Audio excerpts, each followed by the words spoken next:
Dreamers Welcome Podcast. Dreamers Welcome Podcast. We are back in the building, ladies and gentlemen. I go by CEO PESO, blessed and highly favored. Appreciate y'all tuning in live from Move Media. We have a significant podcast. That sounds like I'm hating on other motherfuckers, but but this one is deep though. Shouts out to my companion Dre. Shot this. Yes, sir. He put it on deck, and I would like for you to introduce yourself to. What's up? I'm just. Oh, look, let's get to it. I am Jerricha Hoskins, the CEO of Our Kindly Coil Care, a multi-million-dollar brand built right here in Dayton, Ohio. Come on, we professional. You know, natural hair products, all that good stuff. Black Nothing. Black on, nothing major. Black on the on. salon, on my building, nothing. Period. I love the tie. Look, but I appreciate you coming on the platform. I've recently heard about you. I say within the last couple months. Actually, whenever you and Dre had started doing work, and I was doing a lot of stuff, but then he mentioned getting you on the podcast, and however that worked out, he got you on here, and just going off of your history, what he been saying, he speaks very highly of you, by the way. Thank you, Dre. But it's just dope, and I just want to you drop some gems, you tell your story, you be as transparent as you want, and we gonna talk it out. But first off, how are you feeling? I feel great. I feel like I just got off work. Doing hair is very ghetto. I rated 0 stars. Do you force your time? You forced to have time off, or do you always think you working constantly? I'm always working. Like, I just did some locks, and the entire time I was doing her hair, I had to call a machine company. I just bought a machine from because my warehouse couldn't figure out how to use the machine to bottle edge control. Right. Because the people who I bought the machine from, that was $6,000, didn't send instructions. Don't leave that price out. So while because you would think it come with instructions on that much, yeah. This ain't no YouTube tutorial. So I'm calling. Work never ends for me. Yeah, because I was just out of town working, and I just kind of noticed like fuck, I had to force myself to enjoy some shit. Because I was still out of town working, but I had like a day or two to really parlay, and I'm like, damn, So I will say, this summer I was definitely outside. Like this past summer, very drug dealer-ish. Like my friend had interesting. She had me in a lot of different cities, spending a lot of money. I'll never do it again. But like over the summer, I did take time where I ran my business, but it's not as like hard as I am now, but I'm working this hard so I can't do it again this summer. It's weird. I'm gonna do it again. I mean, it's second nature though. Yeah. I mean, you dominating. Yeah. So a little bit of your background, just your upbringing, where you're from, for the people who just don't know who you are at all. Okay, so I am from Dayton, Ohio. I grew up everywhere. You would think that I was like a military kid as much as we moved. But like out of Ohio, just different cities. No, literally inside of Ohio. Okay, but on the military kids side, inside of Dayton. Like my mom moved a lot. I was with my mom until I was like 14 years old. I went into foster care around 15. I was an at-risk youth. I went through a lot as a child. I went through homelessness. So like as a child. Not as a child. Okay. Like once I was on my own. I was cool for a little bit, and after I had my son, my oldest son, he's 13 now. We was definitely sleeping out of my car, like for a few months, and then trying to stay with people here and there, but that don't really work out. I bet they regret it now, but. It's that. Like, ooh, I love her energy. Homeless, staying in a shelter. Like I always tell people, like when they first built Right Stop Plaza, like me and my son slept there, like on a bench for a couple nights. I think they finished it in like November, and we was sleeping down there. So on a bench outside. Yes, it was. That was like a rock bottom. That was like when I was doing. I'm like, man, you see this shit on movies, like. Yeah, that's really shit. Pursuit of happiness. Fucking will. No, for real. I gotta ask you that on a selfish question though, because I had when I first moved to Atlanta, I had a sense of like homelessness. Not really homeless, but it was just an uncomfortable setting that I was forced to be in because I didn't want to like give up in a sense. Like I didn't want to move back to Dayton at all. Like no disrespect to Dayton, but it just was like fuck that. So you going through that, I just want to know like what is like you comparing it like this should sit on movies and everything, but knowing you at rock bottom, what's the mentality of like keeping it moving? Like I'm getting out of this shit. Okay, I've always done hair. I got paid to do hair the first time when I was like 11 years old. So I knew I had a skill, but I didn't have like the stability to like operate in that skill. So I knew I could get us out of it, but I needed help. Like I needed a little bit of help, like somewhere. Like, I need to do somebody's hair. Like do somebody's hair somewhere that me and my son can like lay our heads. Yeah. Like and I ain't got to worry about nothing. So I remember we stayed at St. Vincent one night. That's downtown Dayton. Man, that was crazy. Like anything that was going through at that time, I just kept telling myself, like, man, my son cannot grow up like this. Like, I gotta make something happen. So it was like my motivation was my child. Like, absolutely, he right there with you through it. Like I remember changing his diaper one time, and man, like I could see his like pelvic bone. He was so small because I couldn't feed him. Right. Like I was stealing baby food from Walgreens. Like I was literally like trying to survive. when you down like that, like I hate to admit it, but that's when you get the most creative of like finessing and pulling shit off. Finesse. Okay, well I mean, but still though, but your mind is going to that like, by any means mindset. Yeah, it was by any means. Yeah, that shit like, hit deep when because it's I was all he had. I was all he had. So I ended up like in a domestic violence shelter because of his bitch ass daddy.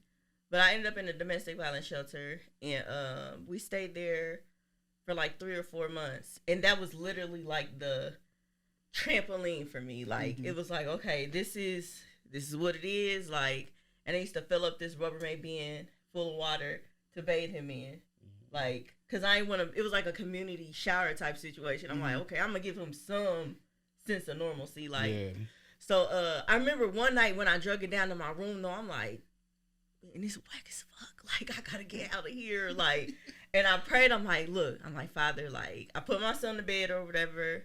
I'm like, I was on my face. I was like, if you get me out of this, Father, like, I'll spend my whole life serving you. Like, just please get me out of this. And from there on, it was like everything just started happening. I ended up getting my own apartment. It was not the best. Like, people look at mine now and they have no idea. Like, I stayed downtown at the Holden House. Y'all know what the Holden House is? Not aware of it. It's literally like where all the old crackheads live. What? Like bed bugs, roaches. Like it was deplorable. Like, but my rent was only $25 a month. Like I ended up getting a car. Somebody did my taxes. I got a car from somebody. And it was like a little help. Like I mean, but it was like a gold. I ain't gonna say gold mine, but just compared to how you was bouncing around. Like it was like okay, like the elevator, like it was because it was like I think it was like 15 floors or something like that. But the elevator always smelled like piss, like that beer piss, like drunk crack, like. And I'll be holding my son. I'll stand in the middle of that elevator, like, bro, like this is my life right now. But I'm like, it's gonna get better. I would tell myself like, it's gonna get better. If COVID exists back then, it would have been. Well, I was just thinking that was worse than COVID. No, it literally would have been in that elevator. God damn. Sheesh. During that time, though, I also met my husband. I wasn't looking for a husband though, but I met him. He was a rapper, and I never dated like people that was in the streets. I never did that. So I was very he told me like the different thing about me was he tried to tell me his rap name. It was his name. And I said, nigga. Oh, like that was his actual name? Yeah, he told me, he like, yeah, I said, what's your name? He like, Sticks. I said, nigga, what's your name? Like, who you talking to? I done pulled that a few times. I mean, I done pulled my nickname of like, no, that's really it. Literally don't play them games.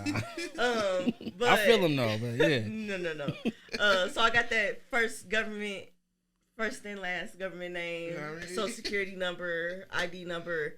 The whole identity. Yes. I didn't even know who the hell I'm around. But he, like, to this day, he tells people the story of how, like, when we first met, he like, what are you doing down here? Because, like, of course, he came to my house. I didn't want to show him my house, but I'm like, fuck it.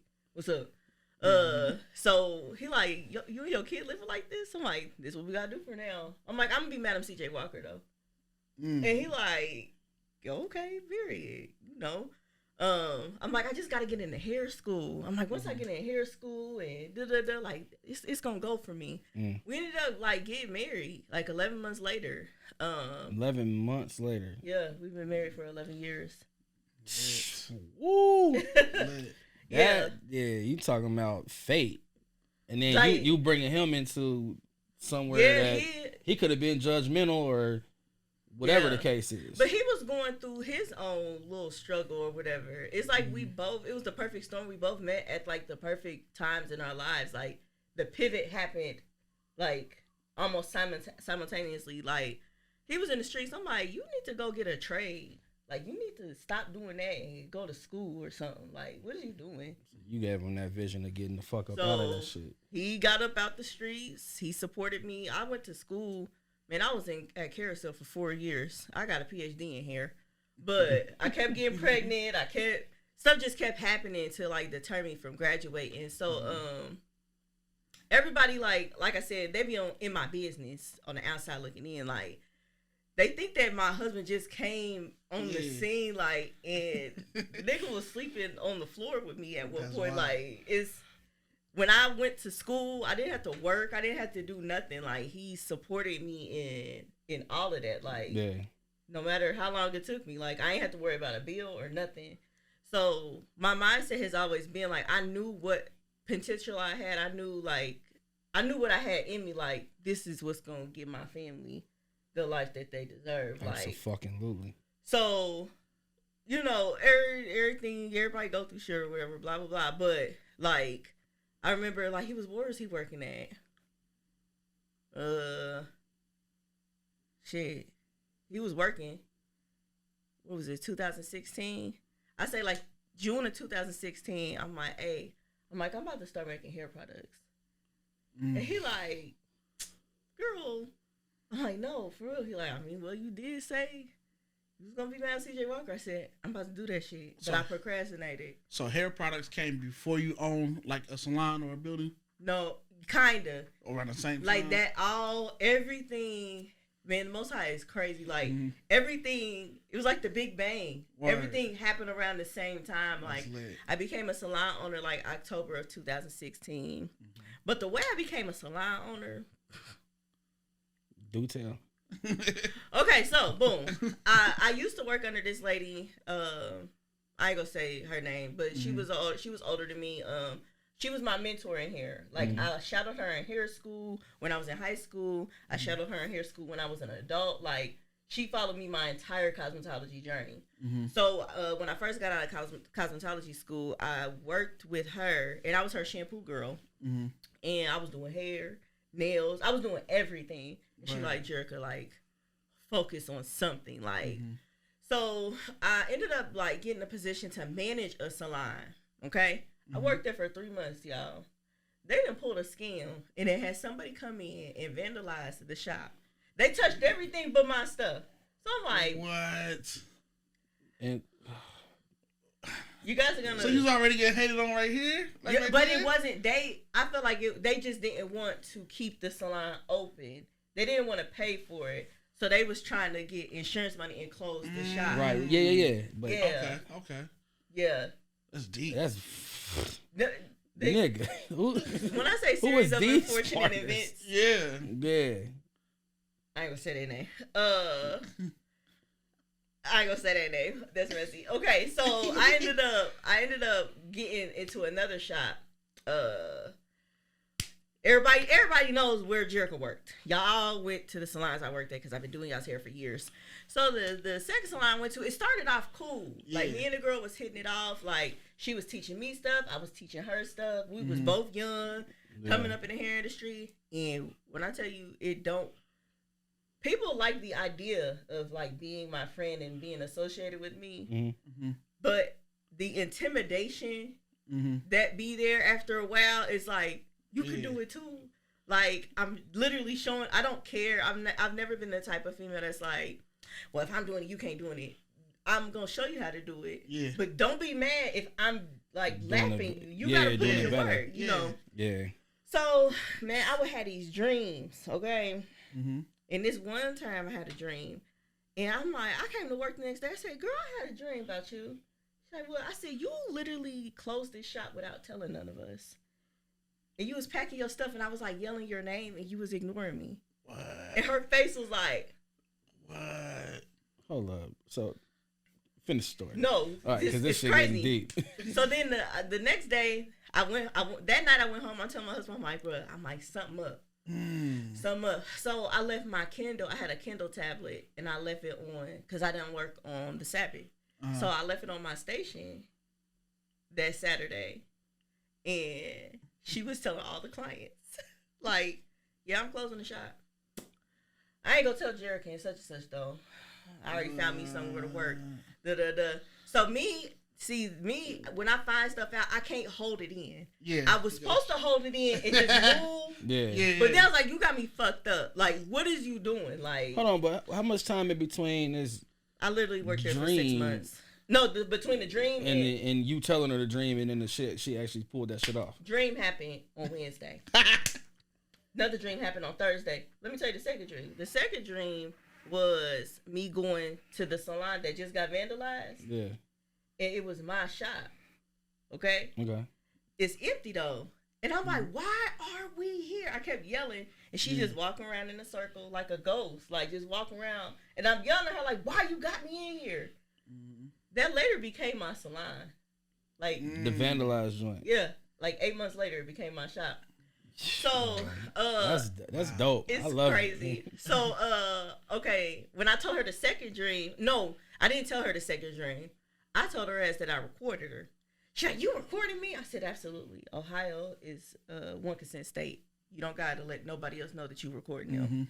So she done called everybody. Yeah. She done called everybody, to fight me. I'm doing a client. My client did try to fight with me. Because she'd call her family. They parked on the side of the building. It's nighttime. Like, my daughter at daycare. No, I didn't have my daughter yet. My son is at daycare. My husband had got my other kids from school. And I'm like, man, something is fishy. I kept seeing headlights. I'm like, okay, it's just me. Pulled up with the gang. It's okay. So I ain't got no chance to call nobody. Yeah. Man, her and all her people came up in that shop. Like, yeah, shit. Me and my client start swinging. Shouts out to the client. Cause you already with the shits though. The hands is on you. I've never not been with the shits. I'm always, it's literally beside me. So I end up moving into my. Man, who you got me interviewing? Nah. I literally I got into my cousin's shop. I remember when I went to her, it was the same night. I'm like, I can't believe this happened. Why would they do this to me? Like, you basically mad at me because I caught you up on the slick shit you was trying to do to me. Like, I never blasted down on social media. I never said nothing. Like, what a lot of people do in dating is they know a lot of people dislike me. And, it's a narrative that's been spread about me. Like, I'm just this evil, mean villain. But people really be doing me dirty. Yeah. And I don't tell my side publicly. Like, I don't say, they did this, and that's why I did this. I don't do that. Yeah. So they try to take advantage. They try to get ahead of it. Like, look what Jerricha did to me. Like, okay, I'm not going to tell nobody, but okay. It's always easier to play the victim. That's why I'm way easier. Do that shit. Yeah. Like, for real. So, moving to my, I'm not going to say that word. I moved into another salon, and I think I worked there for 6 months, 6-7 months. And I'm a Sabbath keeper. I do not work on Saturdays. Ain't worked a Saturday in 10 years. Before I went to that shop, I asked her, like, is it okay if I work on Sundays instead of Saturdays? Right. She's like, oh, yeah, it's cool. Man, 3 months in, she called a shop meeting. And she like, ain't nobody allowed to work on Sunday. What? I said, okay. What's your vibe of how am I trying to explain it? It be bullshit. Yeah, it's why are you always the one that's out to get type shit or Man, I ain't gonna say out to get. I used to think like, damn, everybody targeting me, but man, like when the Most High put like the spirit on you, like darkness and light cannot dwell together. Absolutely. Anywhere I go, there's always going to be some sort of like opposition. There's going to be some sort of tension because of like who I am, who I represent, what my beliefs are. I'm not an easily swayed person. So I think her motive in that was to try to get me to work on a Saturday. So you accidentally was applying just pressure without knowing it. Didn't even know it. Yeah. No. And that really is crazy because I guess from, you know, your demeanor of just how your work ethic is or how you dope at doing shit, like you're trying to organically just, you know, be cool with them and help out, and they looking at you was like instant. Yeah, like instantly though. Yeah, and it's the littlest shit that make a motherfucker look at you like that, like that's why I thank God me and Dre, we in the same field of work where we don't intimidate each other like this nigga did. Men are not emotional and bitchy like women are. You would be surprised. No, I know those aren't men. It might be a low percentage. Those aren't men. Hey, say that. Men. Say that. Men are not facts. emotional and bitchy like that. Like, and men don't do conflict. They are very good with conflict resolution. They don't they operate off of logic and not emotion. Women are not that way at all. Emotions. They're very emotional, very erratic, very rare, like catty. So after the shop meeting, I said, "Hey girl," I said, "You said I could work on Sundays and the barbers be working." She's like, "Oh well, you could work on Sundays, but you got to pay $140 a week." What was the regular blueprint? Or 100. So I said, okay. Little upcharge. So I'm like, Father, I said, what do I do? And at this time, I'm an Israelite, so I was going through this phase where I was wearing dashikis, it's long skirts, high head wraps. I was sticking out like a sore thumb, but it was like I was going through my journey, and right. I'm like, okay, like what do I do, like? And I told her, like, I'm about to open my own salon. Because after I did the math, man, $140 every week, that's damn near $600-$700 a month. Yeah, that's deep. I could pay somebody $700 a month and own my own salon.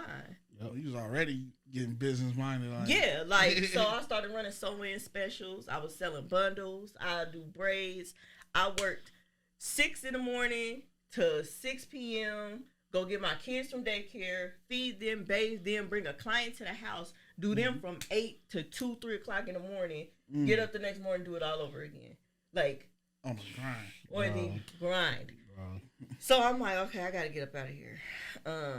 They would mock me. I'll walk through the shop, and they'll, look, girl, what you got on today? Like, okay. Yeah, low key cracks. So different now. Yeah. So different now. So I'm like, okay, you know, cracking on me, whatever. I got thick skin. I got bars too. So say that. I ended up getting the shop. But I ain't really had the money to like furnish the shop. So I remember I started off with these like $99 dressers, and on the picture they looked very big. But they were low to the floor, damn near like this couch. On some like good camera angle, the shit looked crazy until they came in. Yeah. Fucking small body. It looked horrible, but it was a stepping stone. So I remember moving in, and I'm a chance giver. So even though I got played, I felt like I got played, I was still like, look what I did. Like, look, like. Why are you still giving a fuck about these people? Like, look at me, and then you didn't damn near. Like, your mentality could have easily been like, because I had that mentality before, like, bro, fuck y'all. I'm knocking over buildings like Snoop on the diss record, like when he was dissing the East Coast. Like, fuck y'all niggas. It takes so much for me to get to that point. So if you ever see me saying that about somebody, not saying it. I'm a more nonchalant. Having that. If I say it, I'm acting it out too. This isn't I'm not a talky type person. So once you see me with that mentality, that person has fucking blown it. But I felt like, damn, this is like my family. Like, okay, let me not go there with them. Yeah. Shit, man. I called. Like, we had a conversation. I remember standing in the window of my shop, And I'm talking, and she like, when you fail, you can come back. Get the fuck. I said, Yo, hold on. What's up, bro? I gotta ask this real quick. Have you ever had somebody just tell you like just straight failure to your face? Yeah. Unless I'm a dumbass and just like took shit subliminally, I feel like I ain't never just had like no just. People are bold. Yeah, that's what I'm saying though. Like I don't know. Maybe motherfuckers might be like. Was I? Like keep it. That's what's up, bro. How old was I? I had to be like 25, 26. But when you fail, you can always come back. Yeah. Literally what she said. That's to me. a weak ass like, characteristic to say. She like salons don't stay open if they not open on Saturdays. I said, oh. Bitch, look at me now. Nah, My job told I had to get that out. My job told me that when I quit. They So, he ain't gonna make it. He gonna be a cameraman. He gonna make it. Right. Ooh, not the cameraman. 2018, bro. Not the little cameraman. The cameraman. The little, you about to do your little camera work? Yeah, all right, bitch. All right. Maybe I have got that. I don't know. Fuck them at the end of the day. oh, baby, I cried. I cried like a baby. Oh, I Nah, cried. because that shit hit deep though. Yeah. Like, and so okay, with all of these people that be, low key targeting you, do they even know your background? They just think you just coming in, no, they be out. like, she thinks she all that. She thinks she better than everybody. Like, y'all don't even know. Yeah. Simple shit, and they don't even fucking realize. Yeah. 2018, not to skip, but it's like it was like a trend to hate you. You know what I mean? Like on social media. Because them bitches can't be me. Wait. I don't want to skip. I mean, I'm skipping. I'm sorry. No. Because now I just want to know, like. I remember seeing it, and I yeah, know I'm about to say like it seemed like it was a known thing through the city that you was let's hate on her or she thriving type shit. Yeah, I just met you, so I don't even know. Like no, to this day, like people that do like services for me and do services for other people. Like one person that does work for me was like, I went to do something for this other person, and they was like, why you dick ride her? And he like, she. What do you mean dick ride her? Like anybody that like gives me props or says anything nice about me, it's like everybody turn their nose up. But then like when I be seeing them out and I be like, do you have a problem? Are you address it? What? I mean you address it directly, but I've had that thing before, but I just kind of address it through like success. Yeah, subliminal work and shit like that. Like, you gonna see what it says and you gonna know. No, there's people that at birthday parties. Oh, hey, can you step outside? Remember you said you was gonna slap the fuck out of me. If you want to do that today, you basically tell motherfuckers straight up, or you address them when you get in front of them. Absolutely. Like you got what the problem is. Yeah, like if you say something, you gonna have to stand on that shit with me. I like that. There have been like I said, like 2018. Man, that's the year I had my daughter. Like 2018, I was going through a lot of shit. Like I was pregnant, trying to run a business. Man, it's just so because I remember because Drake sent me the dot or whatever it was. Serious. Yeah. You said you was in school for 8 years, which was longer than the average.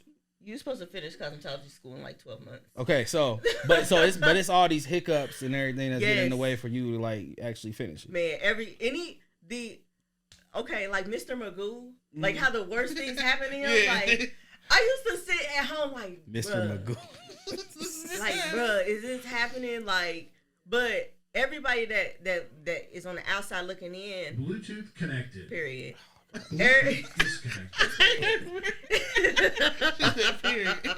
This is the most organic podcast I've ever done. I can't make this up. Go ahead. It's like, and I got ADHD, so I don't even remember what I said. Shit, bro. What was? Everybody around me. So people that be on the outside looking in be telling me like, Jerricha, you always be going through shit and then you come out on top. Like, anytime that I might possibly get worried, I'll be like, so. And that's why I asked you about, you said 12 months to get a cosmetologist. It takes 12 months, literally. It takes 2 years if you do it part-time. But I went to cosmetology school my sophomore, junior, senior year of high school. And then I got kicked out of high school. I ain't gonna say I got kicked out, but I definitely got kicked out of CTC. Shouts out to TTC. I wanted to go there. Man. I thought y'all niggas was so bougie. Like, are you going? You going to CTC on me? It all right, cuz. Definitely Nucky if you. I see you at graduation, my G. Nah. Yeah. So I ended up. Yeah, I got expelled from there. Sheesh. Yeah. I was going through fighting. Man, people would do what they do now, and why you look at me like you wouldn't fight me? Huh? No, never mind. Oh. Nah, she gave me that size me up, like how she look at the bitches, like, No. bitch, what? Nah, I'm playing. People would like, they didn't know what I was going through, and they would fuck with me, and I'd be like, man, I'm about to whoop your ass, like, yeah. That's how it would be. So, that's tough though. Yeah, I mean, so I'll say 7 years, like 7.5 years it took me to graduate cosmetology school. I know the cosmetology book like the back of my hand. Like, that's crazy. I took the course 2 times, essentially.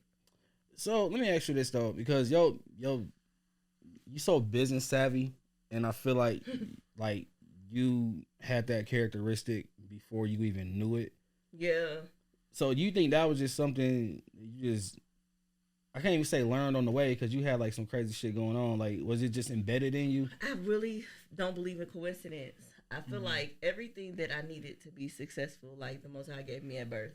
I feel like destiny is destiny. Like, whatever is destined to happen is going to happen, right? Mm-hmm. But the path in which you take to your destiny, game changer. Yeah. I say this a lot, but this is what kind of made me like kind of just keep going, because even when doing videography stuff, like it seemed like, well, I ain't gonna say doing videography, but when you make a decision to want to just work for yourself or work on your own, it seems so impossible to the society. Now I remember reading something that said God's gift to us is why we are chose, like what we're supposed to do on this earth. Our gift back to him is like our decision of what we choose to do with it. Our gift back to him is literally like keeping the commandments. Yeah, no, but it's literally what we choose. Like, all right, we know our gift. It's up to us to like give it back to him as a present to him. Yep. So I'm with you on that though. Yeah. So like thinking back, like in the moments that the things were happening, it was like, okay, I guess I'm not gonna die, but what are you doing to me? Like, why is this so hard? Why is life in for me? Like, so I would say like I end up I'm in my shop or whatever. That's okay. People, being a salon owner, So, because I was going to ask some questions on that. Go ahead. All right, so like coming from being homeless, right? Uh-huh. And now you're a salon owner. What's in your head? Like, I want more. Like, how you know what I mean? Like, you have a product now. Like, what made you be like, I don't want to just do this. I want more. Because you're successful as an owner, correct? Like, the bills are getting paid. Everybody at home good. Yeah. But you want more. Okay, so I'm going to tell you. So, 2012, I clinically died. I had a heart attack, a saddle PE, DVT, and 40 blood clots in each lung. And I was working. I was doing hair on crutches because my ACL was also torn. And it was prime season. And I kept being out of breath. And I kept telling my husband, like, I need an inhaler. Like, I can't breathe. That's trying to process all that. You just said that once, but go ahead. Okay, so it's just a lot. Though. It was his birthday. He had been working. I'm like, I want to take you out to eat. He said, motherfucker, you're on crutches. Like, no, sit down somewhere. Like, he didn't even want me doing hair. Like, but they was coming. I was living in Western Manor. They was coming to the apartment. I had one leg up on the couch. I'm standing behind them. I'm doing nails. Like, it was prime season. And we got invited to Papa Do's. I'm like, I want to treat you to Papa Do's. I had a good week. Let's go. Man, we got to the waiting area. Like, on the way there, I couldn't breathe. Like, I passed out getting into the car. When we got to his uncle's house, I passed out getting out of the car into another car. I kept passing out. I'm like... And you still thinking Papa Do's? I'm literally still thinking Papa Do's. through this whole shit, like, we're getting the Papa Do's. And I'm thinking, like, bruh, like, I just need an inhaler. Like, that's all I could say. Like, I just need an inhaler. I'll be okay. Man, would you already had an inhaler, or you just never? I didn't have. Whoever got an inhaler on deck, just let me hit that joint. Like, yo, you got an inhaler? I'm good. Because I used to have asthma as a kid, so I knew what it felt like to like not be able to breathe. So I'm like, I'm just having an asthma attack. Man, we got to pop it up. We on the highway. And I looked at my husband. I said, I think I'm going to go to the hospital when we leave here. That's some scary Not shit. when we leave here. He Like, said, still need to get the Papados. he said, bro, quit talking to me. I'm like, okay.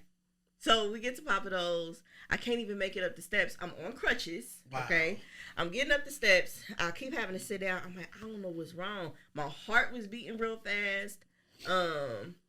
We get into the restaurant and like his cousin's baby mama was sitting next to me, but I had just threatened to kick her ass. So we sit next to each other. I'm like, damn, cause this girl, how can I get her to run? I was like, I'm about to die. And she said my body just tumbled over. what? And let me tell you about the coincidence of this. The fucking waiter that was about to seat us was in nursing school and brought me back to life.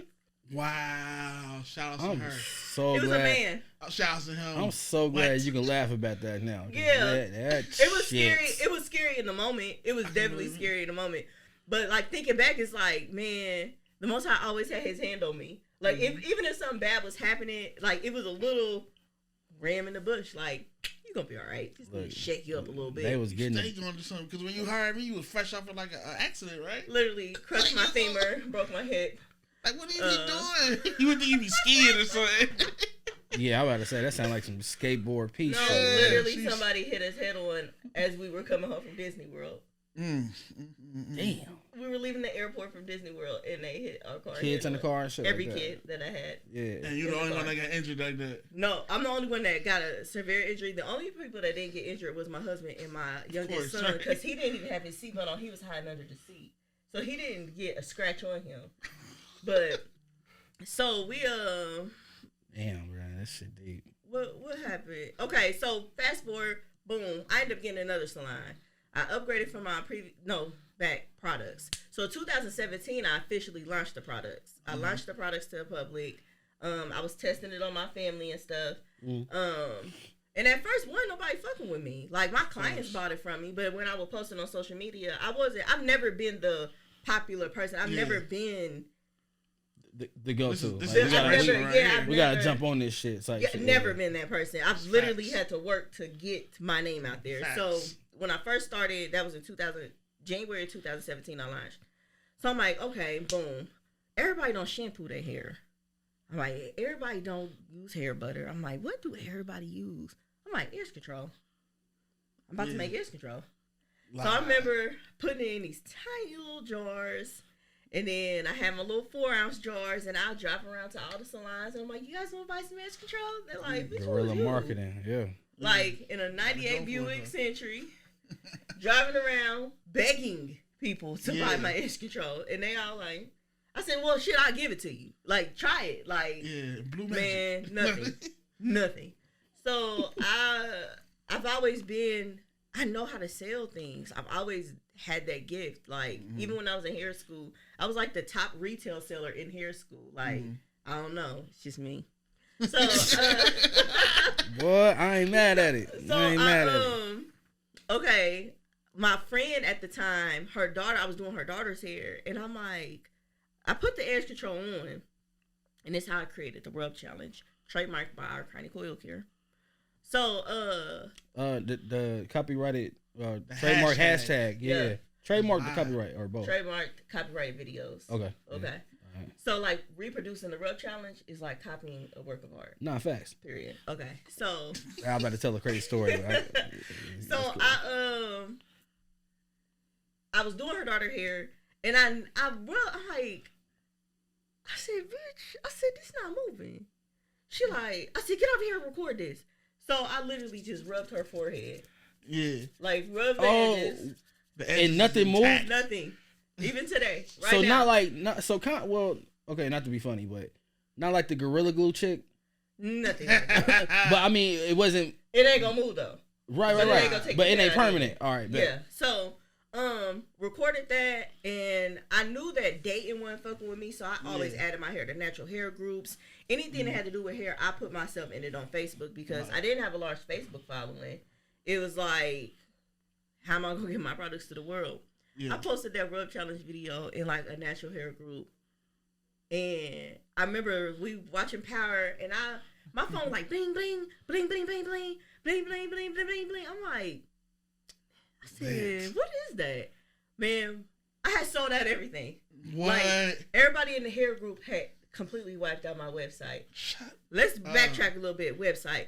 I knew that when I started my brand that I needed a website. So a person who I was close with, you know, she knew how to build a website. I didn't ask her to do it for me. I just asked her, like, hey, how can I make a website? She like, I can tell you for $600. Damn. Yo, I swear I was thinking, like, please don't let this website lady turn into an enemy. Dude, God damn. Oh, man. she did it. We're going to get to that. So I ended up going on YouTube. My first website was purple. First off, my brand is black and gold. Okay. My first website was purple, magenta, orange. Like, I took pictures on the couch. Like, it was so jacked up, but it sold. I sold out. I think I ended up getting like 250,000 views on that video. So I'm like, shit, I'm about to promote from here. I started changing my labels. I changed my name because I had found somebody who had a product line called Crown of Glory, and I was called Crown and Glory. I seen that as a legal issue, you know, looking in the future or whatever. I knew what I was going to be. So I'm like, all right, I ain't had no name, though. So I got a picture of me and my family, like, crowning each other. So I'm like, shit, it's going to be Crown Me. Crown Me. That's how it come. I remember seeing that. So I'm like, okay. And I start getting more popular, but I'm selling out of state. Like, out of town. And like, not in Dayton. Not in Dayton. Nobody from Dayton is buying it. Right. People from Dayton didn't start supporting me until, like, 2000, like, the end of 2018. That's when I started getting more sales in Dayton. But 98% of my revenue, 99% of my revenue does not come from the state of Ohio. And this is, so, in the people that, your team is just you and your family, your husband, and my children. Yeah. And they're, like, 2, 3, 5, and 7 at the time. Like, but they getting to work. They're literally, I got pictures where they were labeling edge control, hair butter, like helping me put conditioner in bottles. We was using car funnels, like from AutoZone. Yeah, like getting it going by any means. By any means. God damn it, yeah. And I would stay up. My husband was working third shift at the time, and I would stay up and look for like machinery to help me be more efficient. Like, everything that I've done for my brand has been literally through my own research. Right. My husband bought me my first KitchenAid mixer in like 2017. Like, yeah, that was dope. He came home from Walmart with it. That's lit. And I'm like, okay, I can make 16 jars now. Type shit. I'm like, okay, I kept going viral. Like, anytime I made a rub challenge video, it'll go viral. I wasn't paying for advertising or none of that. So, of course, as I'm creeping up the ladder, motherfuckers I don't even know are coming out of the woodworks. Jerricha did this to me. Jerricha, I'm like, I don't even know you. Who are you? I don't never seen y'all day in my life. So, this is when I had to get real creative with my marketing. Okay? So, 2018, 19, this is 2019. I ended up moving into my new space on Philadelphia. I'm like, I'm going to open up a retail /salon so I can sell my products out of my own store. I had gotten beauty outlet. I did all that. Everything that everybody's trying to do now, I've been in hair stores and on shelves. I pulled my shit from them stores. Say that.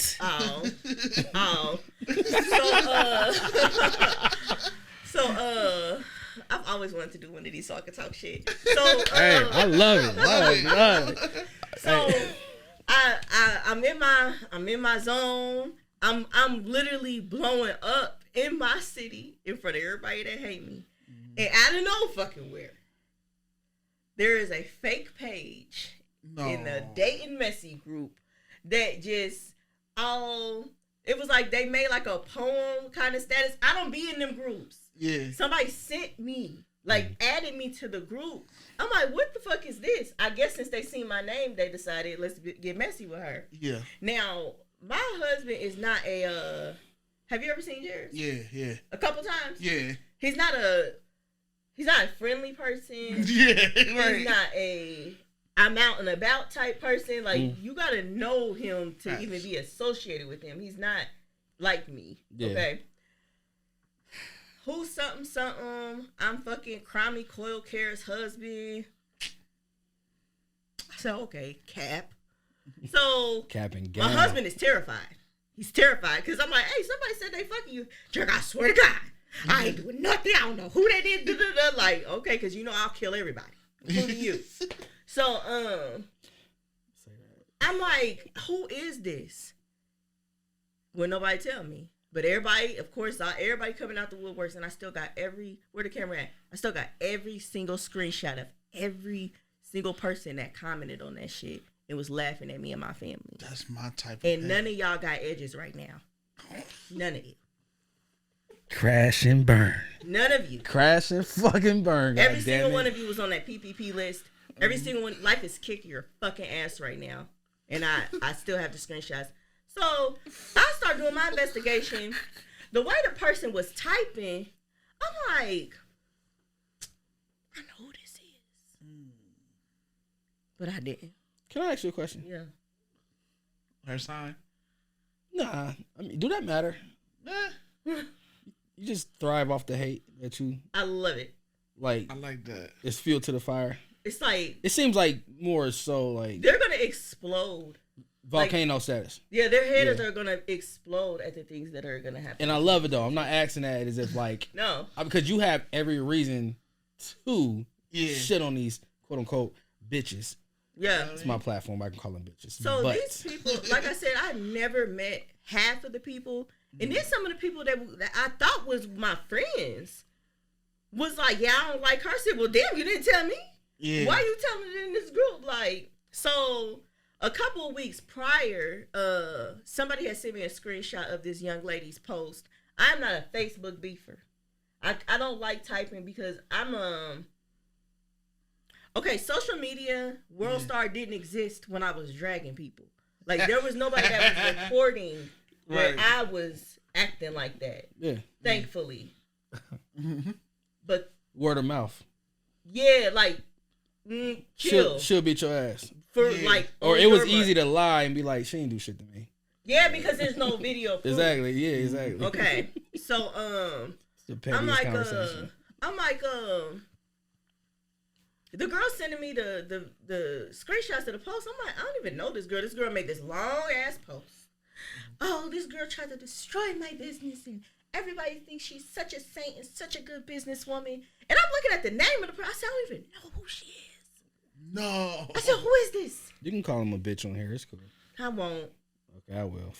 Okay. I don't even know that bitch. So I'm like, I don't even know you. Like, but I didn't respond. I am strategic. I'm gonna make you pay some money. I remember seeing this. I'm not hitting with you on Facebook. I'm not going back and forth with you because that's bad for my business. Absolutely. Okay? But I know I always got all my ducks in a row. Mm-hmm. Okay? And a lot of people to this day still hate me. Okay? But the post was straight slander.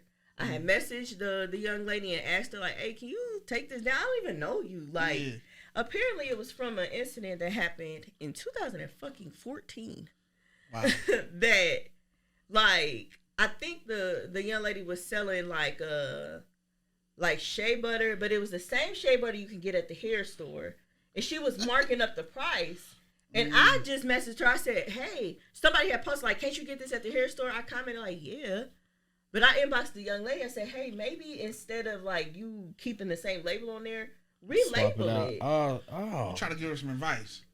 But see on some Alibaba shit, like, just taking it up, charging it. Yes. So, I literally, when I tell you that I don't even be thinking about these women, that wasn't even a thought in my mind. I'm like, that can't be it. Because this is the only time I've had an interaction with her. So, I'm like...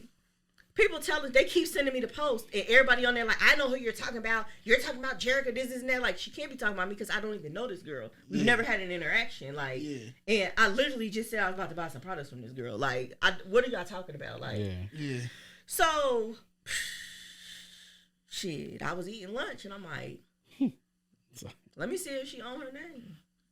I remember this. I remember seeing and this. And I had $99 on my Cash App card. And you proceeded to do what? I bought it with my Cash App card. So you boxed her out. Oh, shit. No. The deal was, if you remove this and you tell these people the truth, I'll give it to you. How did that end up? It didn't happen. $99 on the Cash App card. $99 on the Cash App card. I'm at the dating club eating eating a fish sandwich. And you looked up what the trademark name or the... I literally went on the Ohio Business Central website and typed in the name to see if anybody owned it. And nobody owned it. And I said, wow. She's literally doing this and she does not even own her name. And she has no idea, like, I'm not the person that's going to go back and forth with you on social media because you just tried to slander my name and affect my business. But you just made a post of how much money you made and you didn't spend $99 to get your name. So you bought her name and then... And it was hidden for a couple... Only 3 people knew that I did that. And one of them is now an enemy because... She snitched. It's the way she look at the camera for me. Yeah. she yeah. does. And then the bitch was so scandalous. Okay. I'm telling her, she knew what happened. She like, oh, damn, that's fucked up, Jerricha, this, and that. And I'm like, well, this is what I did. She inboxes the girl. No. It says, you want to be careful because she's very dangerous and there's no telling what she'll do to me if she finds out that I told you. But Jerricha did this. I'm minding my own business. I'm probably cooking or something and my phone is going crazy. I'm like, people calling me like, Jerricha, what the fuck did you do? I said, I ain't done nothing. What you talking about? So people calling me 50 Cent. I'm getting tagged in posts. I'm like, oh, shit. Okay. They're like, you not worried? I said, no. I stand up what the fuck I did. Who gonna want my ass about it? How are you getting the receipts of all this shit of like inboxes and motherfuckers? People are messy. They no longer can associate with me. But a lot of people would try to want to be associated with me to try to get in my business. I knew they was talking about me. Premeditated shit. Yeah, like you don't even like me. You just want to be able to tell your group of friends that don't like me that, oh, she fuck with me. I tell y'all that I don't talk to them. I don't like nobody. I don't like anybody. I'm not a fool. Like, right. I'll tell you that we got 5 women hidden in our basement that we feed raw rice. And they are our slaves. I'll tell you that and let that get around. And I know that you're the one who said it. You're smart. That was a pretty detailed analogy. That was dark, but that was strategic. I like it though. No, but damn. It's like raw rice. Yeah, but y'all think I'm like I peep when somebody does something publicly and private. In public, you don't want to say, hey, you doing a good job. Oh, that's messed up. Why y'all doing this to her? You want to say, Jerricha, this is so messed up that they doing this to you. Okay, motherfucker, post it. You care so much. Defend me. Facts. But you're not because you talking about me too. I'll get the fuck out of my inbox. So, everybody is like, are you safe? Are you sure that this is what you wanted to do? Baby, I will go to the Kroger on Siebenthaler with nothing. Nobody's going to touch me. Like, what are y'all gonna do? Y'all wasn't doing all that when I was being slandered and everybody was talking about me on social media and calling my baby ugly and saying they was fucking my husband and talking about my kids and y'all said nothing when all of that was happening. Now everybody's in an uproar. Fuck y'all. So what I did realize about that situation is there was no neutral position with that. People either was like, okay, that's what the fuck they get, or I hate her guts. To this day, there are people who send people to buy my products out of my shop because they don't want to be the ones to come buy it. Like secret shopper shit. Yeah, so some secret shopper shit. Like, no, stay over there. Go over there. So yeah, that was wild. Transitioning. Business is thriving. Shit booming. No, we skipped the boycott.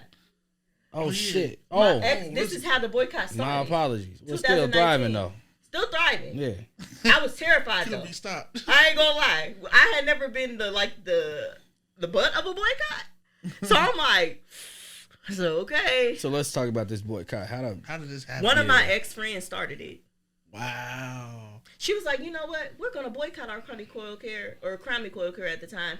She was like, she doesn't even make her products. I said, damn, that's exactly why your ass was never in there while I was making the products. I knew people would volunteer to help me. Yeah. And like, okay, let me put this shit in this box and let me move some shit around because you are not to be trusted. You just had that intuition. She's all in everybody's comments. They all dogging me. She's like, yeah, she doesn't make her products. Like, no, you don't know how to make my products. I know how to make my products. Yeah. So, they started a hashtag. And I'm like, oh my God. I said, nah, fuck that. I said, hey, we got to figure out how to market outside of dating. I remember sitting down with my team. I said, we got to figure out how to market outside of dating. I met Frank like Jerricha. My God. We can run ads. Like, you got money, put some money behind these ads. I'm like, all right. So prior to the boycott and everything, you was organically. Yeah. Didn't pay for nothing. Okay. It was literally like user-generated content. No ads at all. No, I was not paying for ads. Yeah. But June of 2019 was the first time I ran a paid ad. And I invested $700. And I made $63,000 in 3 days. And that's when I knew, like, hey, fuck all y'all. We definitely cutting that out for a promo clip. Yeah. 700 turned into 63,000. Say that. Yeah. I said, this all I gotta do? Let's run it up. And I ran it the fuck up. And at the end of 2019, we had hit $1.8 million. And in the middle. Can you just say that number one more time? In 2019, thank you. After a citywide boycott of Arcani Coil Care, formerly known as Crown Me Coil Care, I hit $1.8 million in sales. Drops the mic. Boom. What's crazy is when they was doing all that shit on Facebook, you know what my husband said? My husband is not an argumentative person. Like, it's either leave me the fuck alone or it's going to be violence. He not arguing with nobody. I remember sitting in our living room. We were staying in Inglewood. He said, hey, fuck all that. Make $1 million on their ass. I said, literally. Okay. Hold up, though. So, I said, okay. So, when the boycott did happen, did it at all affect anything? None at all. So it just was some corny ass shit that somebody chose to do. Like they right. It was people that were never going to buy my products. They just publicly said they were never going to buy my products. Right. I knew they were never going to buy my products. That they was weren't the my trend. target. That was the trend. That was the trend. That was the look what we can do. Backfire. So 2019, I also got my first warehouse. Lit. Is that where y'all did the video at? No, that's the new one that I own. Oh, excuse me. Warehouse that I own right smack dab in the hood. Where at? Denlinger Road, the old Frank's Nursery. We did a jump. Yeah. Bro, everything makes sense off of that. Because he asked me, like, bro, I need you to get some drone footage of here and here. And I'm like, bro, what the fuck am I doing? Like, I got you, though. Like, we getting roof shots and shit and everything. But it makes sense, though. I literally took over, like, somebody's storefront. It wasn't even made to be a warehouse. We was slipping and sliding all over that damn place. But it was 1,500 square feet. I had grew out of my house. Like, I couldn't produce in my house no more. Like, man, it was a bad storm that happened. We was staying off of Free Pike. I was doing it out the basement. Man, the storm drains had backed up and put sewage into my house. Damn. Thankfully, I was renting that house, but I had to throw all that inventory away. Like, I had to throw all that shit away. Yeah, and we moved, and we didn't have no basement. Like, I'm doing it out of the kitchen, living room, and I got at the shit time, everywhere. I got 5 kids in the house at the time. Like, and my stepdaughter was living with us on and off. Like, it ain't enough square footage for this shit. Like, so I ended up getting a little storefront on Salem, and we rocked it out of there. Like, but you hitting that threshold of 1.8, and I see you, and you deserve to talk about it in the way that you do, because that's a huge fucking thing. Like, you hitting that. Like, what's the feeling you getting of, like, pushing forward, like, after some shit like that happened? I could do anything. I like that. Like, as long as the Most High is with me, like, I could do anything. Like, to this day, it still be a little chitter chatter, but nobody's fucking with me. Like, it's not anybody. All the people that was like, oh, she don't want nobody else to make hair products. She's jealous and this and that. Like, I've lapped everybody. Like, it was never a situation where I didn't want nobody else to make hair products. People were literally hashtagging their products rub challenge. What? Yeah, like trying to but that comes with being on top. It's like, no, yes, I'm gonna send you a cease and desist. I paid for this. Facts. My blood, sweat, and tears paid for this. No, you're not about to build your brand off of something that I paid for. So do you have any mentors? No. So And I'm asking that because, it cease and desist and, doing the trademarks and doing everything. Like, I went to school and that's how I learned my significant balance of like Google. business. And that's what I'm saying though. So you just literally was just Googling everything. Because, situations would come up where I'm like, okay, how can I legally tell them to take this video down? So I hired a lawyer. It was a girl that had tried to, what they also try to do is they'll try to get packaging like mine and use a crown or use black and gold. Like, y'all clowning. Like, y'all think I'm a bitch. Like, no. So I'll shut it down, and she just didn't want nobody be successful. I built my brand. Anytime I felt like I was infringing on somebody, I completely changed everything about my brand because I want to build my brand off of me, me, not piggybacking nobody. Organically, So why wouldn't you want to do the same thing? And why do you think I'm gonna let you piggyback off me? We don't even like each other. Nah, but that's just like I remember like I was in class, I was in school, and then somebody when Craigslist that just came out, somebody had just made a website that was called Craig's Likes. So in case you messed up. Yeah. You still go to so it's the way that they making products that got your same logo and shit. Oh, this must be it. So we gonna buy from here. That is so dangerous. It's crazy. It's crazy, because but it's people are not made these. No shade. Do what you don't do. But there is not a black woman in the United States of America that is making edge control from scratch, and we're the largest consumers of edge control. There is not a black woman that's doing it. And drop that business name one more time. Arcani Coil Care. Period. And my trademark, if you look up my trademark, it is for pomades, hair dyes, shampoos, like clothing. Not for clothing. Oh, I mean, if it's a different class. Somebody could.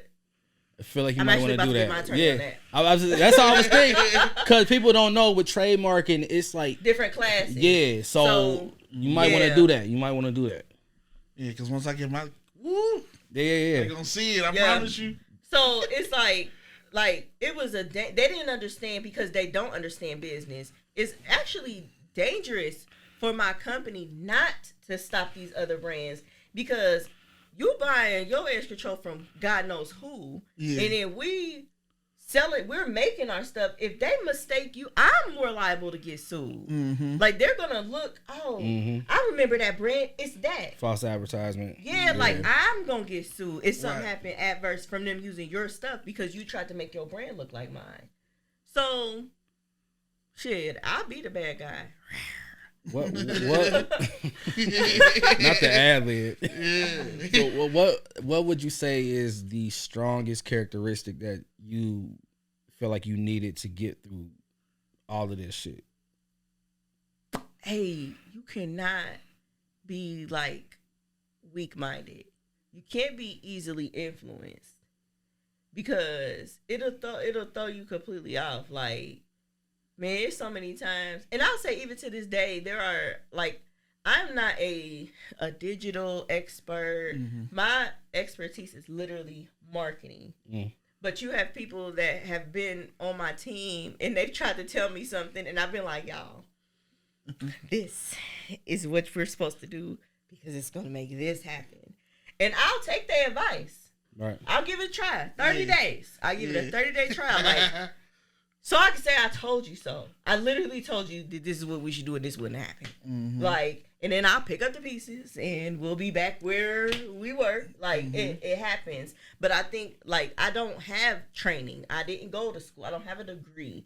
Sometimes people that have those credentials feel like there is nothing better than, like, somebody who has done this organically because this is not something a book can teach you. Exactly. Like, right. So literally you need to kind of take notes from me because I'm showing you a once in a lifetime kind of situation. Like I just had literally the perfect storm. So it's like, yeah, you can't be weak-minded. You can't help everybody. That's probably the biggest lesson that I've learned in this. And that's probably, like, the biggest reason I get burned. Like, you met me when I got in that car accident. So it was a young lady that used to work for me. I ain't gonna say her name because she didn't get messy, so I ain't gonna get messy. Mm-hmm. But she used to work for me. We worked. She came in as a intern in my salon.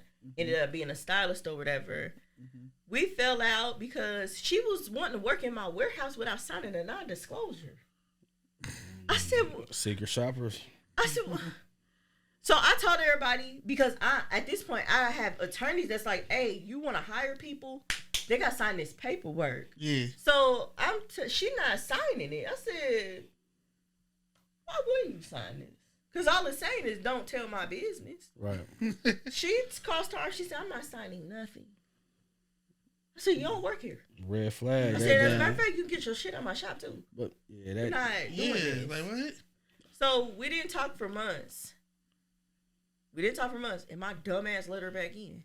Like, we ended up meeting up, and I told her, like, I was trying to keep money in your pocket. I was trying to protect myself, though. Like, the NDA, yeah. I said, and I was willing to put anything in there because I guess since, like, the husband had, like, damn, I already said it. The husband had, like, a brand, but it had nothing to do with what I was doing. It kind of did, but I didn't even care about that. Like, I'll put that in as an exclusion. And whatever you're doing on the hair side, I'll put that in there where... Y'all, we've discussed that. I don't care about that. Yeah. But you ain't about to be working here and come out with no motherfucking edge control. Nah, facts. That's not what's about to happen. So just to clarify it, though, the edge control is the one that just had catapulted everything. That edge control got Eben, New York, a Chinese-owned company that is a probably $1 billion company trying to copy me. That's crazy. Like, they're literally, like, Lot Gel. Okay, now you don't got no Lot Gel up here. Man, Lot Gel was not in pomade form until our Connie Coil Care made it in pomade form.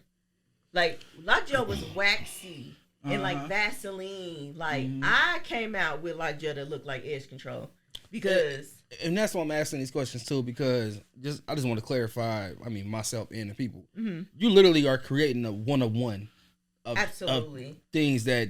came from your mental, came from whatever scientific things needed to be did to like create it like that. Yes. So one of one. One of one. Yeah. Absolutely. And I'm saying that out of respect. And I love it though. Literally the modern day Madam CJ Walker. Nah, G shit. I mean, and it go back to that. Like, yeah. So since me being a hairstylist, using products like I used to use Mango Lime. Mm-hmm. Oh yeah, I remember that was the wateriest shit. But I had edge control. I'm like, yeah, okay, I could tweak this a little bit so it don't turn white, and it'll get that hole. And I just tweaked my formula and made the Lot Gel. Mm-hmm. Like if you have my products and you dip the Lot Gel and dip the edge control is just firmer and it dries faster. Yeah. The Lot Gel dries slow so that your whole head ain't white by the time your lock tissue get done with your hair, and it's water soluble. Man, it was one point like last year. It was last year when we was out of Lot Gel for like 4 months. People was trying to buy it from like Nairobi and other brands. Their hands was breaking out. They're like, no, ain't nothing like your Lot Gel. Like you can never run out of this again. Like other larger brands, whether people believe it or not, they go on my website. They go on small businesses' websites and they buy them products and they try to reverse engineer them. But for those who have personal care brands, your trade secret don't gotta go on your ingredient list. Knowledge. That's a gem. Yeah, I'm about to say that's some super fucking knowledge. Your trade secret don't gotta go on your ingredient list because that stops other people from duplicating your product. You will never be able to duplicate my edge control. You might get close, but you'll never be able to duplicate it. That's live, yo. Ever. That's some shit that probably a lot of people don't know. They don't. Like, people don't know that you can trademark hashtags as long as it's used in commerce. All you gotta do is put it on your website, whatever hashtag you want to do. I would tell the girls that was using the rub challenge, like, hey, come up with a different hashtag. Like, call it the scratch test or something. Like, trademark that. Like, as a matter of fact, don't even do that shit. Figure out your own way to market your product because I created the rub challenge because before 2017, I'll give you $1,000 if you ever seen anybody rubbing somebody's edges promoting edge control. Nah, you ain't. I wouldn't know because... I'm asking your viewers. Facts. Well, this is for them though. Send something in to them and show them a video that existed pre-Arcani Coil Care, pre-2017, where an edge control company was rubbing edges to show the effectiveness of an edge control does not exist. And that's how I won my trademark. That's a lie. Absolutely. That's how I won the Sewing Award for Innovation. That's how I won these awards, because I literally created something that nobody else has. That's so dope. What is your biggest because I don't even want to place it as like the 1.8 was the thing, but what's your biggest accolade you reached that was like, damn, like it's you're like, damn, this crazy. Was it hiring employees? Yeah, it was like finessing the factory. Okay, I'm gonna say the factory. I'm gonna say that, my when you say that, that's a big deal. Like, yeah, and I still sometimes it's unbelievable, but man, I drove past that every day, like, cause I used to live in Inglewood, so the way I would get to my shop, I look at that joint all the time. Like, coming from my man's house, he stay over in Bloomfield or whatever that shit is called. Okay, and so it's right across from Speedway though. Oh yeah. So I when I seen it, I'm like, I just wondering what the fuck that is. You know, we look at shit as like factory status. We could put a green screen, you know, psych wall and shit like that. So yeah, you had your eyes on like some shit. Man, I drove past it every day, and I share my Facebook memories all the time because it was real time. Like, people be like, everything you said happened. Man, I was being obedient and I was putting in the work. Like, that's how it happened. But I remember writing up on my whiteboard, like, own a 10,000 square foot warehouse. Then I'm like, no, 20,000 square foot warehouse by 2020. Big fucking difference. Yeah, like, so I would drive. I lived in Inglewood over there by like Taywood, and to get to this side of town, I'll come down the back way and I'll drive past that warehouse every day. That's Denlinger. Yep. So you had a vision board? No, I don't believe in vision boards. Okay. That's what I was gonna ask you. Because I don't believe in that. Like, because your destiny is your destiny. Nothing that a magazine clipping isn't gonna change your destiny. Yeah, that's true. And then a lot of people are starting businesses that aren't even like sustainable. Like, people are gonna grow out of wearing leggings. People are gonna grow, like, that's true. Who are you gonna market to? Like nah, that's G shit though. Yeah. Like, I built a sustainable business. Yeah. Everybody needs hair products. You're an asset. Yeah, homeless people use hair products. Yeah, that's real. All races use hair products. I could take the Afro woman off of here and market this to a whole different demographic. Indian bead, whatever. I can literally, I can have imagery created and market to anybody that I want to. That's real. Which sounds like a future move that you probably gonna do. Who knows? Would you say you international? I am. All right. Yep. So I need to know that. like, it's like the warehouse, been driving past that every single day, and the sign was up. It said for sale or for lease. I'm like, I'm not about to lease that shit. Like, I just called like, hey, what's up? Y'all selling this for how much? First lady like $485,000. I'm like, I said, what's wrong with it? Like, so they let us go in. I toured it. It was a lot of issues. It took a lot of money to get that, and I still got work to do on that warehouse. But it's like, when I stood in there, I'm like, this is it. Like, this is it. Like, and everybody like, I don't think you should do this. I'm like, I'm doing this shit. That's what I love. I'm doing it be a feeling I get when it's like, bro, I'm pushing forward no matter how big the bite look. It's like, nigga, this shit don't work. I'm gonna make it work regardless. You producing out of there yet? Yeah, we've been producing out of there for 2 years now. Oh damn! I'm sorry, I just met you. So sorry. My question is okay. I got more work to do because there's no way you shouldn't have known me.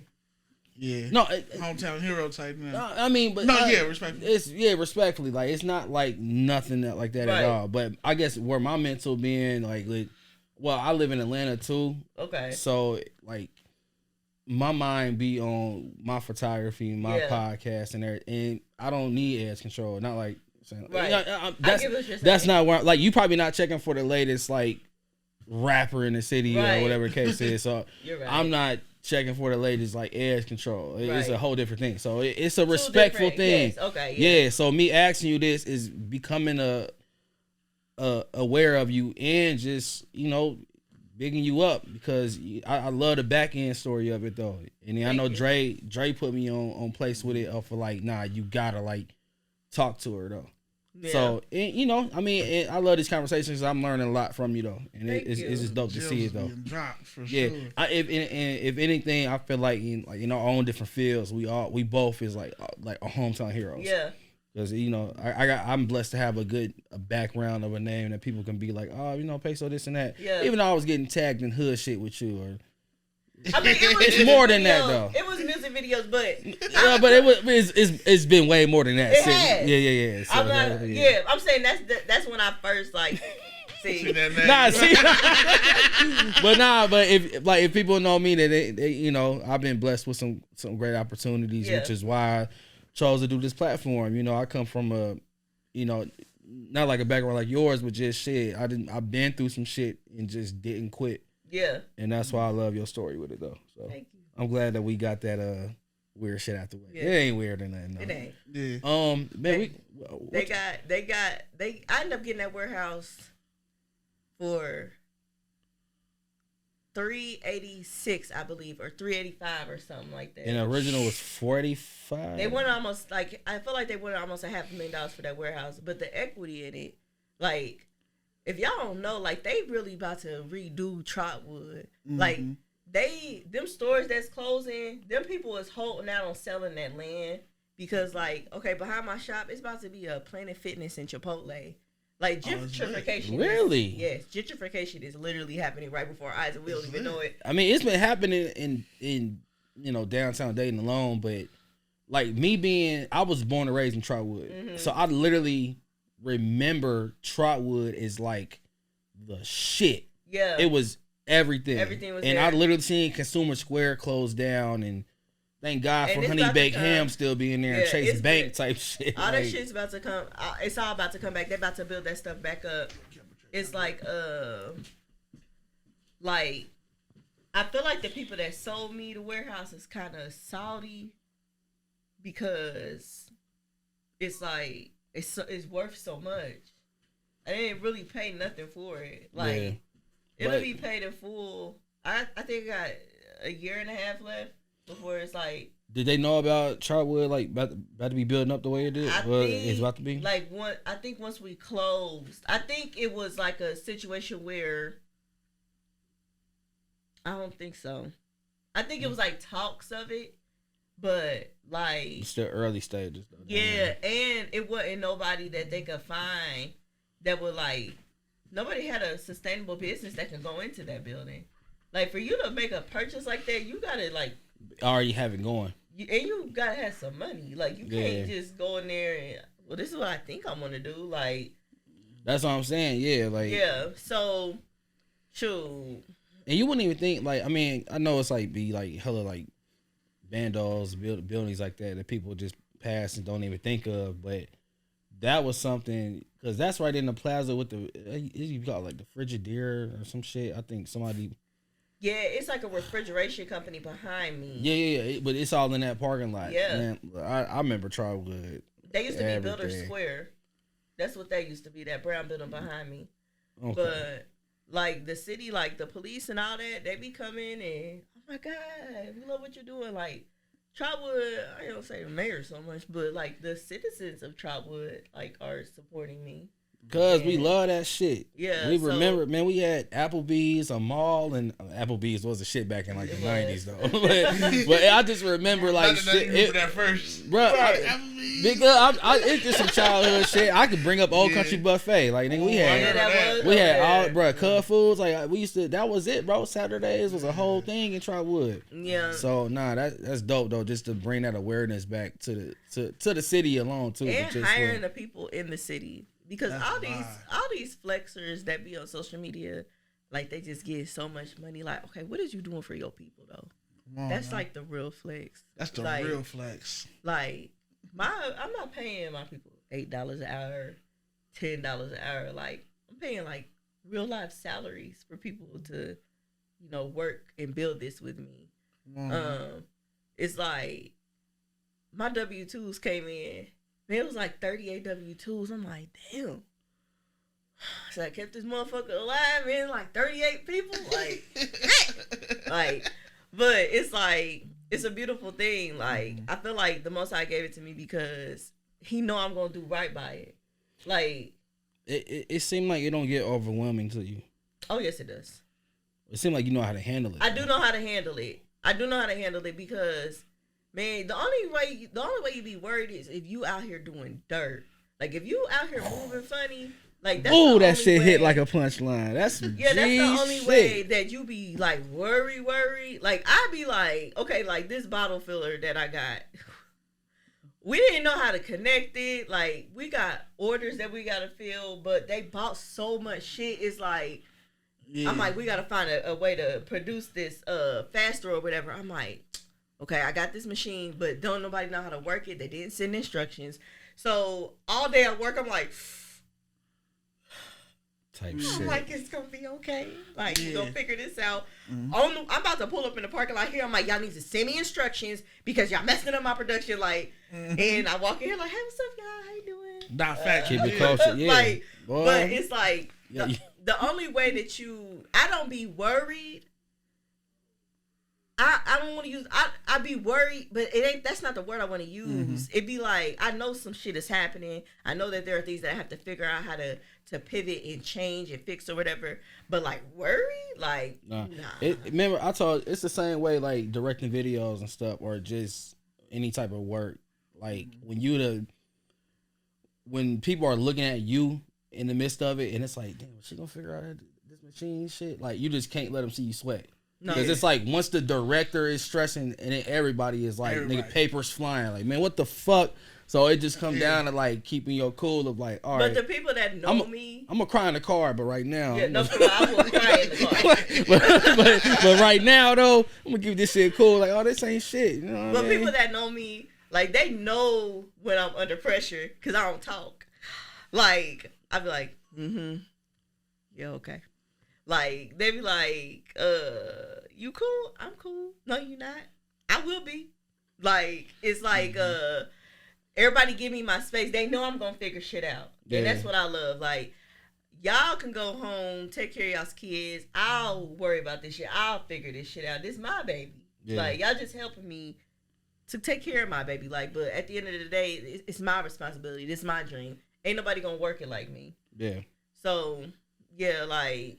That warehouse, having employees, I will say like last year, I'll say these past 2 years, like I was trying to build my business and help build another business.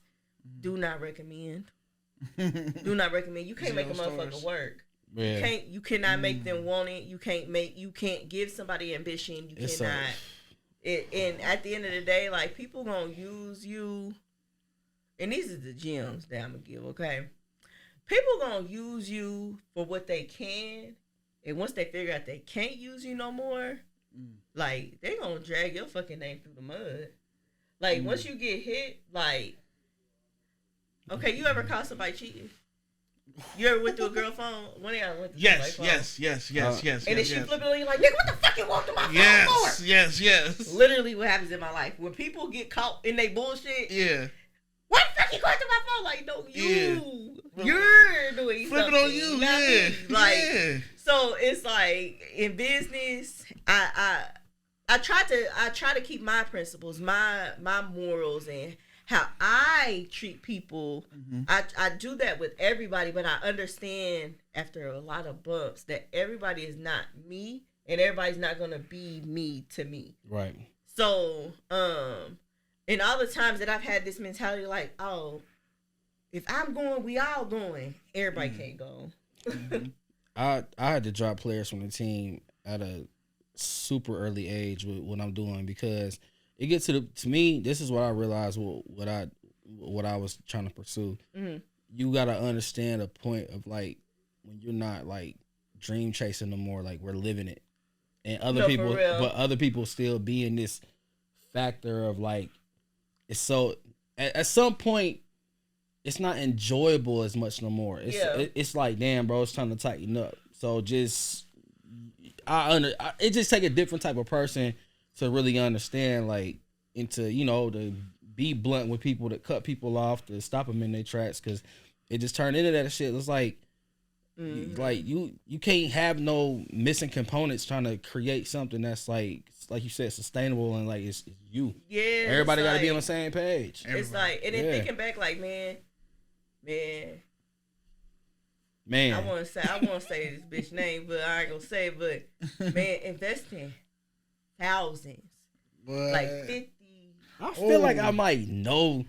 It's no fucking way in hell of being in the city. I don't know who you talking about. We ain't gonna say talk about it on camera. Yeah, off camera. Because I'm curious though, because there's so many girls who do what? She thinking about being married. That's what it is. Yo, hey, look, I edit this pod so I can delete whatever I want. I'm gonna fucking say it. Hey, I ain't got to delete. No. We're gonna give it. We're gonna give it. You know what I mean? Okay. We're gonna keep it positive. We keep it positive. Investing into other brands and shit, man. I need to claim these bitches on my taxes. Only reason I don't want her to say it because I don't want to dive into it. We'll do that off camera. Yeah, that'd be another one. You don't want to dive into it, okay? No, I mean, I want to dive into it, but not on camera. But okay, we can do it off camera. So, boom. Oh, I forgot to add with the girl that I kicked out of my shop and went and signed the NDA. We ended up meeting back up or whatever, and she like, oh, I want to be your friend. I'm like, okay, girl, we gotta understand it. Yeah. I done hired her family. I done broke my motherfucking leg.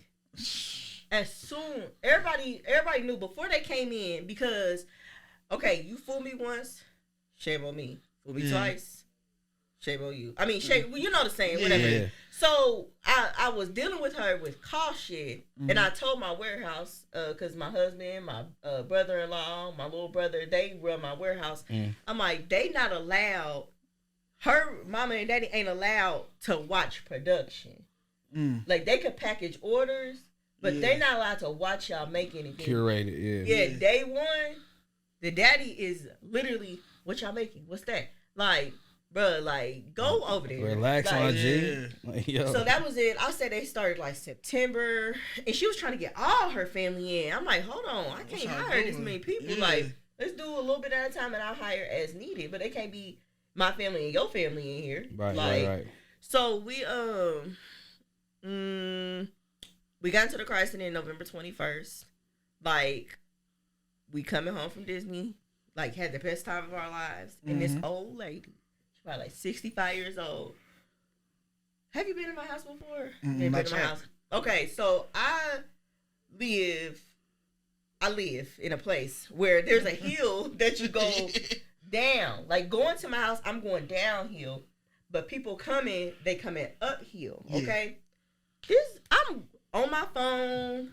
I'm like, like, and I look up, like, oh shit, this lady done veered into our lane and hit us head on at like 60 miles an hour. No fucking way, that's crazy. So we in a ditch, and when I came to, I'm like, the fuck just happened? Like, okay, this leg was a V, like it was like this was dented all the way in. My knee was over here. Like, cause when I ride in a car, I sit like this, like. Yeah. So I'm looking at your leg, like I probably would have threw up. Yeah, this is a titanium ride from my knee to my hip. So I remember the adrenaline though in a car accident is crazy. But people, like, I'm about to tell y'all this because people literally take advantage of me at the worst times of my life. So I look back, I'm like, okay, my kids is alive. I yell at everybody there, I'm like, everybody talk right now.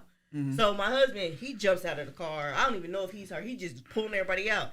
He came around to me. I said, my motherfucking legs broke. That's some crazy. I said, you can't take me out the car. He's like, fuck that. Still got mad adrenaline in you though. Yeah, he's like, I ain't leaving you in the car. I said, I'm just sitting here, I'm gonna breathe.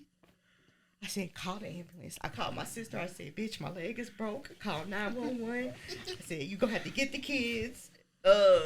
Man, they gave me like 5 shots of fentanyl, and I still felt it. Like, they had to cut me out the car. They pulled me out the car, and the firefighter, he said, this is about to be the worst pain that you ever experienced in your life. He said, but I got to get you out this car. Man, they pulled me out. Big screams. Man, I was in the hospital for 2 weeks. They had to reconstruct my leg. And the girl came and did my motherfucking hair while I was in the hospital. And I'm like, oh my God, she loves me. I'm about to say, like, this is so cool. What's her motive? Right. It's always a motive. Mm-hmm. So I was down. I wasn't in my warehouse. I was so in my warehouse. Like, this is when we first met, I think. I was in my warehouse every single day. Like, my warehouse employees was like, stop fucking coming here. Like, I came there like they needed me. But when I got in an accident, I wasn't there. So a lot of shit that was happening, it would not have happened if I was there. So is that why you're saying people take advantage of you? They took advantage. So they done found notes. The mama writing notes like, this product is produced on this day. This product is produced on this day. And I'm like... It's like some spy shit. Yeah. Yeah. But the girl, she came to the hospital. She had came to my home. Man, if you come to my house, people don't come to my house. I don't let people come in my personal space. So that's like the ultimate betrayal. If I've allowed you into my home and you betray me, like, I kind of want to see blood. Nah, yeah. I mean, because that's just a whole different type of disrespect to, like, you know, personal space, and people still coming with the ulterior motive to try to... Yeah, like, you've been plotting on me. Yeah, and trying to figure some shit out, Man, though. shit. Out of the blue, I think, like, January, she texted me, like, I don't think we should be friends anymore. I said, okay. Like... Yeah, you in mentioning emotional women compared to emotional men is, like... It makes sense. I mean, I don't know. It's just, like... You just got a lot of... unfortunate enemies. Yeah, it's just crazy. It'd be my fault because I be knowing, but I be giving the benefit of the doubt. I know right off the bat. It never felt in my. Well, if you know, okay. I'm hard headed. All right, you answered it. Because anybody I've ever fallen out with, my husband has said that ain't your friend. That ain't your friend. That person using you. They don't fuck with you like that. But you go against the grain. I'm like, they love me. They would never. But you're more so of a... I'm a chance giver. Yeah, you giver. I was going to say giver, but chance giver, yeah. I give chances. Because I be like, I know how it is for me. Another way that I am is like, you can't tell me about somebody. I'm going to have my own experience with them. Mm-hmm. So even other people were warning me about them, but I know how people do me. There are people who have met me in person like, damn, you're not bad. Like, I know. But this the misconception of what is being spoken about amongst it's like the Facebook dating community. Yes. So it's which like... it's such a bigger world than Facebook. It's a world outside of Facebook. They're not even making no money being on there. It's crazy. Like, you're literally not being paid to do the things that you do. I get paid to be on social media. So it's like, facts. Like, they be never and like never before. But it's like, I give you a chance. So I have my own reason why I don't fuck with you. I ain't gonna not fuck with you because somebody else told me not to fuck with you. Like, that's just not my MO. Yeah. So I always heard stories like, oh, this person did this to them. I said, well, they ain't done it to me.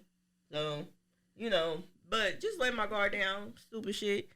But man, I ended up getting an attorney and everything. And I ended up backing out of like suing them because I'm like, they ain't even doing shit. Like, it ain't. Yeah. I was going to spend more money. Yeah. Yeah, like, you ain't even making the amount of money I'm about to spend on an attorney to get you out of, like, But they signed non-disclosures. They signed non-competes. If anything, what was crazy is the young lady, her mate ended up releasing a shampoo that was literally the ingredients of my kid's shampoo. So... How did you handle it? That's where I was gonna sue, but I'm like, my attorney, he like, Jerricha, okay, you move 20,000 to 300,000 units of a product. They move 20. I said, okay. I'm gonna let y'all live. Okay. I'm gonna let y'all live. Okay, fuck it. Everything gonna come back on you. It's all gonna come back. So I let that die. I let it go. So in some terms of like people that's trying to mimic your shit, you see it as being flattering sometimes. Not from dating. Nah, it be the shit that they be saying. Like, okay, it's one girl. Am I gonna say her name? Y'all know. Everybody know. She's like my sworn enemy. We're like fucking Peter and the chicken. But it's like, she was making hair products. Before she made hair products, she called me. And this was like 2017. And we was cool. We was going to Bible study together. Like, I'm like, okay, period. She like, yeah. So I'm like, hey, she called me. And she like, yeah, you cold on the hair for real. She like, but you slept on. I'm like, yeah. She like, yeah, I want to make some hair products, but like, I don't even know where to start. So I'm my dumb ass. I'm like, oh, you start here. Here. She like, yeah, because you're not popular. People not really gonna buy your shit. Yes. Yeah, I'm gonna bleep that out. But all right, sorry. So I was giving her places to get oils and everything. That growth oil that she sells, like, I gave her the plug for that. Okay. Any more questions? Nah, I'm about to say we gonna wrap it up. Damn. So my end question, which you answered it 3 or 4 times. So if you want to reiterate it or whatever come to mind. Okay. I asked everybody, what is a good quote or a piece of advice that you live off of? Hustle until you no longer have to introduce yourself. Why that hit so deep? That just hit me out. Because, like, thinking back, like, man, the shirt that I wore when I was going to sell edge control to them shops or trying to get them to, like, get my edge control, like, it said hustle until you no longer have to introduce yourself. So it was a point in time where I had to say, hey, my name is Jerricha. Yeah. I sell hair products. Now, you're the edge control lady. Yeah, facts. Like, I hustled. There was nobody that promoted me. I don't have a inner circle. I'm not known. I'm not popular. Like, and everybody that looks good on social media and they get that 5 to 2,000 likes on their pictures and all that shit and half naked and, you know, that's all they have. That shit, yeah. It's literally all they have. So now, I mean, you no still substance. You have no substance. And here I am with y'all's hating asses, beautiful family, lots of children, all of my edges. I own the land and the building that my business is housed in. You know what I mean? Got the dopest team. Dopest team. And I literally do not have to introduce myself anywhere that I go. That's live. Yeah. I literally have to ask people like, please don't say Jerricha, bruh. Yeah. I just want to be in here. Like, I don't get to go nowhere without. And it's awkward sometimes when people be like, oh my God, it's you. Like, it's the regular me. It's just me. Like, so. That's a blessing, though. I mean, I would say, and like you said, respectfully, because we already talked about it, but just meeting you as a fresh person and who you are and hearing your backstory, like, you absolutely deserve it, though. Oh, thank you so much. Like, you actually meet somebody that's not being biased and shit. I didn't know about none of that hate, none of your history. Right. Nothing. Like, just you as a casual, good person and fucking with my mans and how he speak on you. I'm like, oh, she seemed cool as shit. Make it work. But nah, yeah. Period. But I appreciate you. And keep building. Thank you. Yeah. All right, shouts out to Dre. Shot this, piecing this together too, by the way, my G. This is Dreamer Welcome Podcast. Y'all keep on dreaming. We out this bitch. Dreamers Welcome Podcast.